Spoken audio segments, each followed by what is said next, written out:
Bom dia, boa tarde, boa noite e boa madrugada, amigos e amigas inscritos aqui no meu canal Abiayala. Isto é Comunicação Popular Nômade Pluriversal.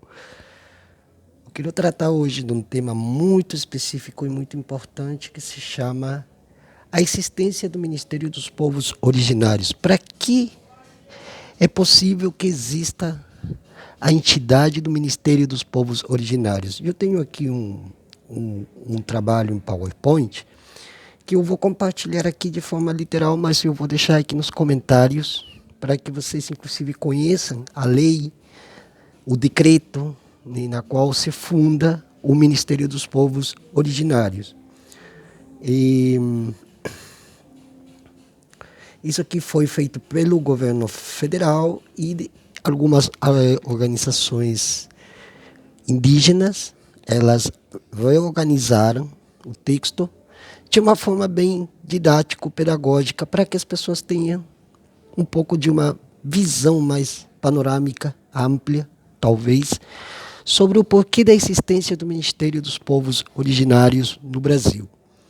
E além das cerimônias que têm se realizado, como nós temos visto, né, tanto com parenta Sônia Guajajara, parenta Joênia Wapichana e outras personalidades indígenas que de alguma forma estão dentro dos recintos, desde onde se tomam grandes decisões, eles combinaram em criar uma espécie de um círculo, de um circuito, da qual outras temáticas também venham à tona junto com a criação do Ministério dos Povos Originários. Isto é, um canal de comunicação na qual seja possível que os grupos e essas organizações indígenas que estão fora das instituições possam dialogar com os parentes, as parentas que estão ocupando cargos e cujas equipes técnicas,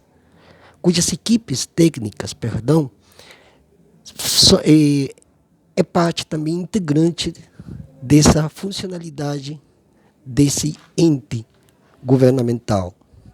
Então, a maioria dos que estão junto dessas parentas são pessoas que têm um conhecimento.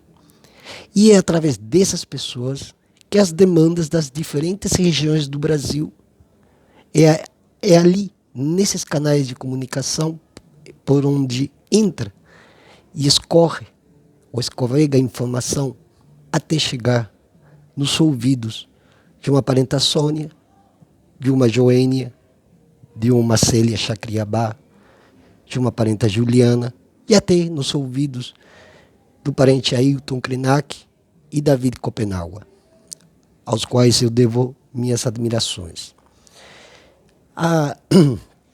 O decreto 11.355, eu vou deixar aqui nos comentários, hein? Vou colocar ali para todo mundo ler.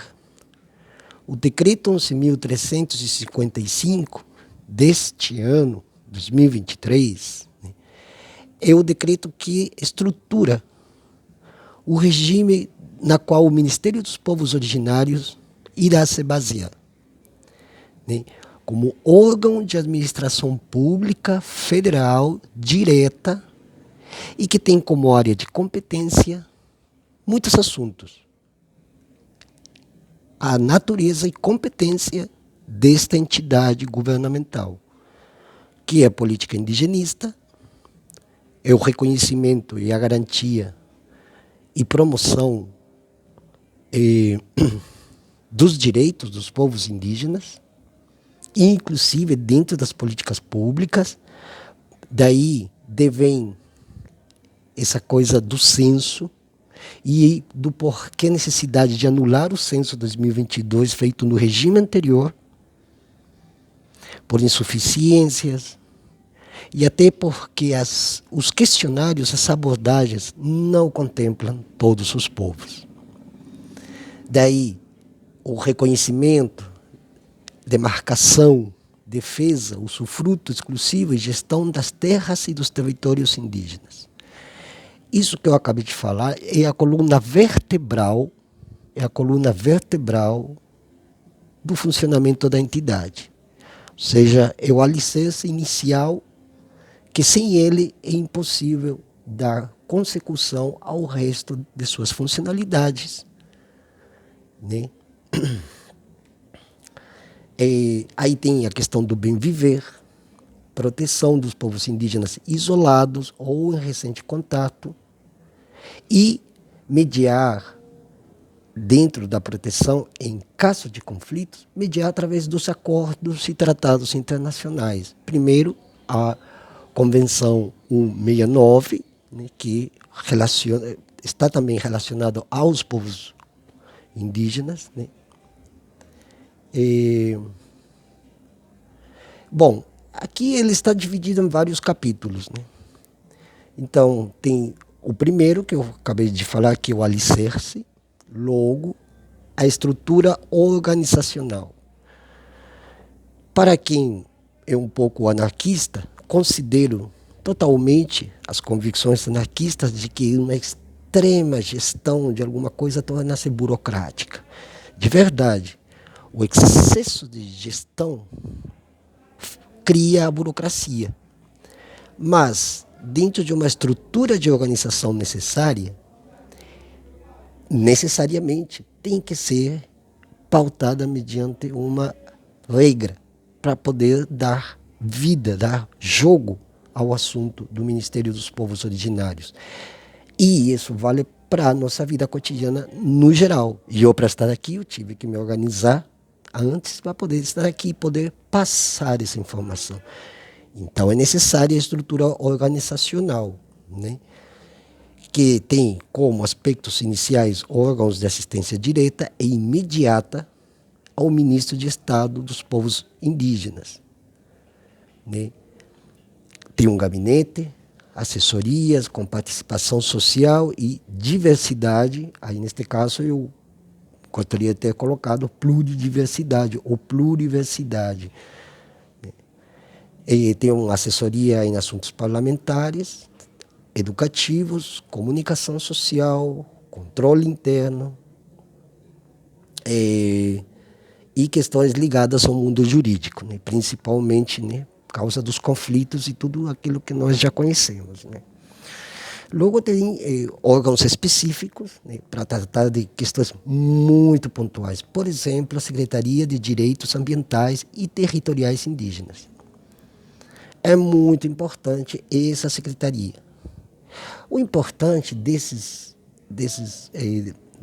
cânones de regulamentação é que eles são feitos, sim, de forma cartesiana, ou seja, meia quadrada e tal, mas que tem que seguir essa regra, porque senão, como eu já falei um pouquinho antes, não tem jogo. Então, se a gente não segue um pouco à risca aquilo tudo que já nós conhecemos sistematicamente, como funciona a máquina, mas tem que entrar nesse jogo, por enquanto, eu acredito, né? Agora, nós temos a Secretaria de Gestão Ambiental e Territorial Indígena, muito importante isso aqui. Por quê? Porque esse aqui justamente tem um quê de gestão, obviamente, gestão ambiental, ir para os lugares onde teve devastação e tal, né? Desculpe aí se tem algum barulhinho de fundo aqui, estou aqui, tem uma igreja evangélica aqui do meu lado, mas tudo certo. Tem a questão também de um departamento especializado nos estudos de demarcações territoriais, que é muito importante. O importante desse nível de estratégia organizacional é que tenham parentes fazendo isso. Que não tenham pessoas que não sejam parentes, e nem sequer porque não fale totalmente sua língua nativa, mas que ele tenha conhecimento, que ele tenha estado na prática nos lugares. Isso que importa. Que alguém dentro do departamento de demarcação territorial seja indígena já é um ponto a favor. Logo, tem outro departamento que é de proteção territorial e de povos indígenas isolados e de recente contato.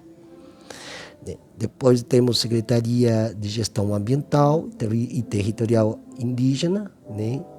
Que aí tem a questão do bem viver, né? E o Departamento de Justiça Climática. Isso aqui é muito importante, muito necessário, né? a Secretaria de Articulação de Promoção de Direitos Indígenas. Esse aqui já faz parte das especificidades dos órgãos, né? E cada departamento compete uma matéria, um assunto, vamos lá, uma disciplina, né, para defender a questão indígena. E aqui também tem um item muito importante, que é o Departamento de Línguas e Memórias Indígenas. Que bacana, né? Aí tem órgãos colegiados, cria-se o Conselho Nacional de Política Indigenista, uma entidade vinculada, que é a FUNAI, que hoje nós temos a parenta Wapixana, né, ocupando a chefia, né? Depois temos a Secretaria de Direitos Ambientais e Territoriais Indígenas, né, que também é um outro órgão específico, né, que está ligado ao mundo jurídico. Estamos falando de direitos ambientais, né? Eu tenho um vídeo aqui, inclusive, já comecei a dar uns toques, né, para o pessoal entender que tem uma legislação que discutível, debatível, tudo que vocês queiram, criticável, mas é necessário que a gente se baseie naquelas fundamentações que eles criaram para, inclusive, devastar. Então nós temos que revirar o jogo, não temos que virar o espelho pelo avesso. Planejar, promover, coordenar, monitorar as políticas de demarcação territorial das terras indígenas em articulação com a FUNAI e com os demais órgãos e entidades de administração pública, federal, estadual, municipal e do Distrito Federal. Planejar, articular, coordenar e acompanhar as ações de vigilância, monitoramento, fiscalização e prevenção de conflitos em territórios indígenas e ações de retirada de invasores em conjunto com a FUNAI e demais órgãos e entidades da administração pública federal, estadual, municipal e do Distrito Federal.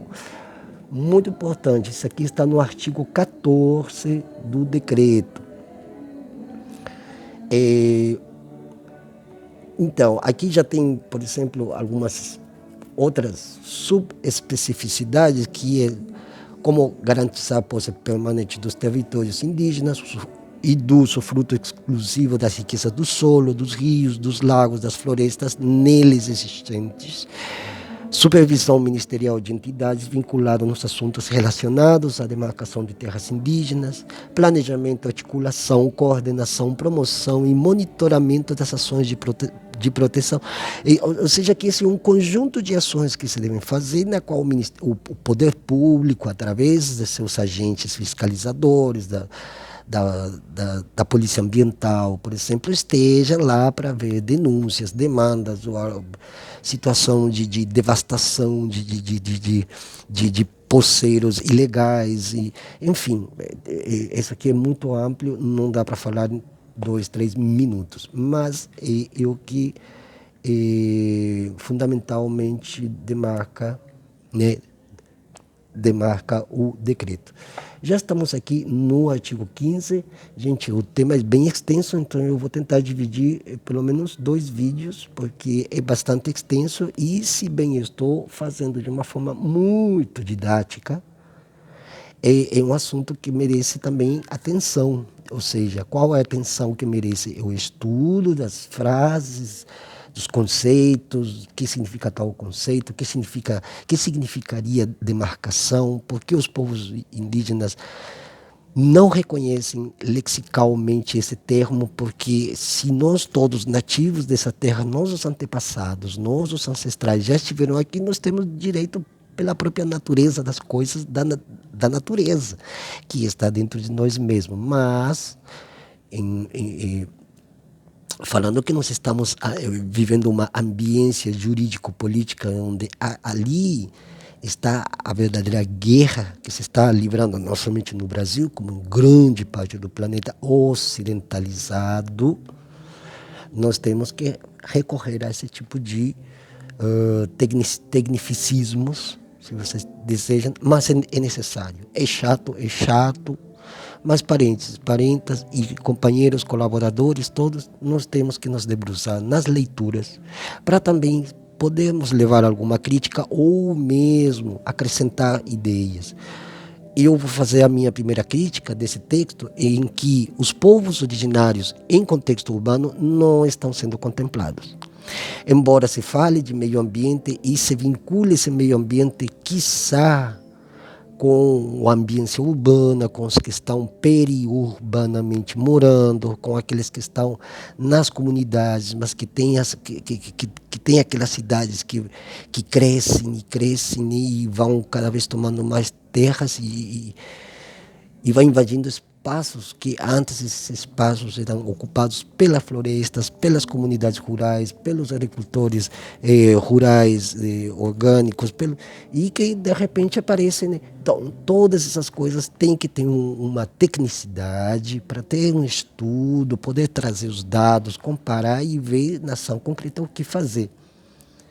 Senão a gente não pode ir tateando no escuro, né, e a esmo. A gente tem que fazer essa metodologia, tem que sistematizar, organizar, senão a gente não consegue enfrentar esse monstro que até agora, nesse momento que eu estou fazendo esse vídeo, eles estão aí, derrubando árvores, matando os rios, contaminando os peixes e por aí vai.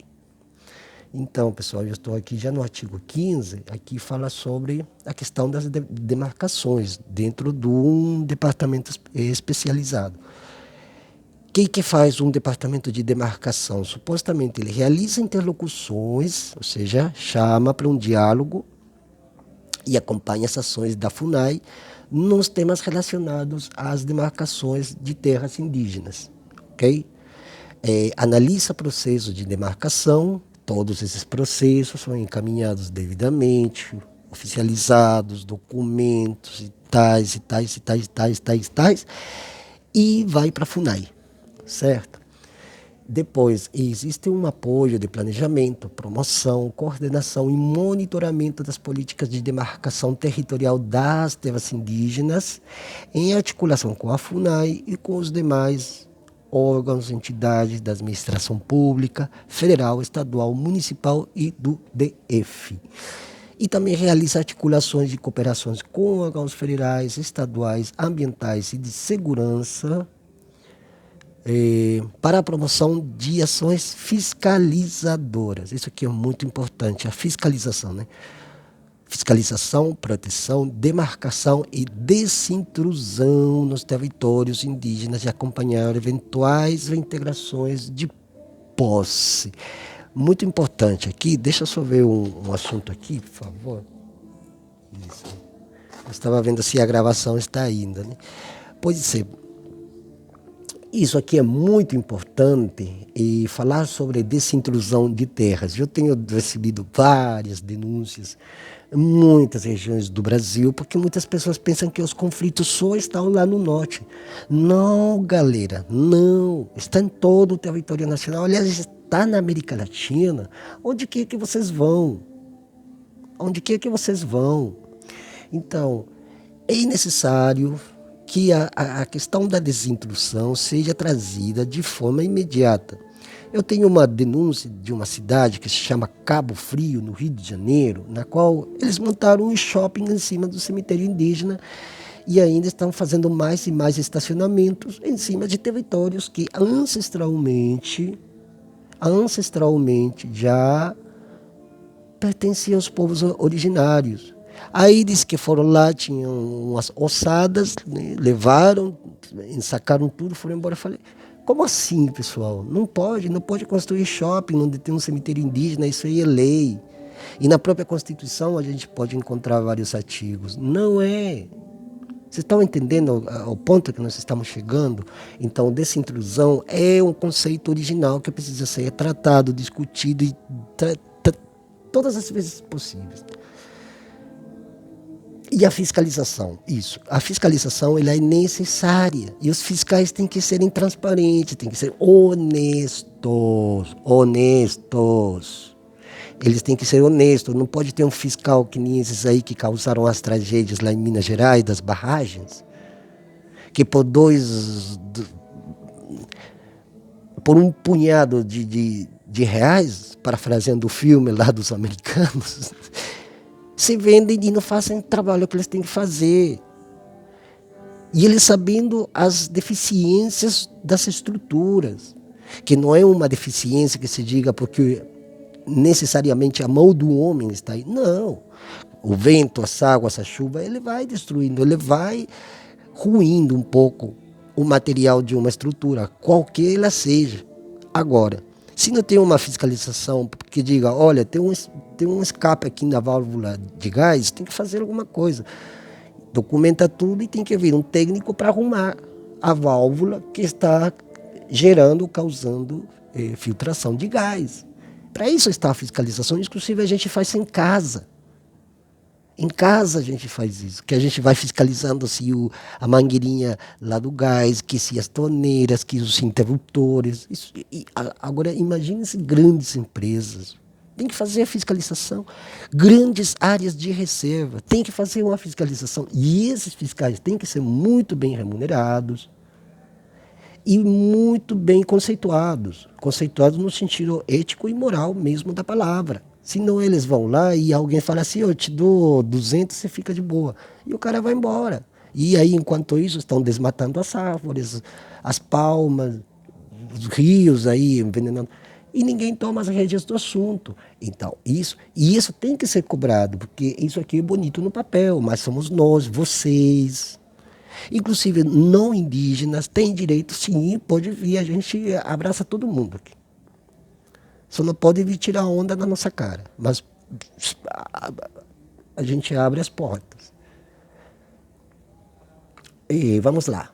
Só para terminar aqui essa primeira parte do vídeo, vamos ficar por aqui pelo artigo 15. Beleza? Ficamos aqui, parentes. E falamos sobre reintegração de posse, que é muito importante, né? E depois iremos para o artigo 16, que é Departamento de Proteção Territorial de Povos Indígenas Isolados e de Recente Contato.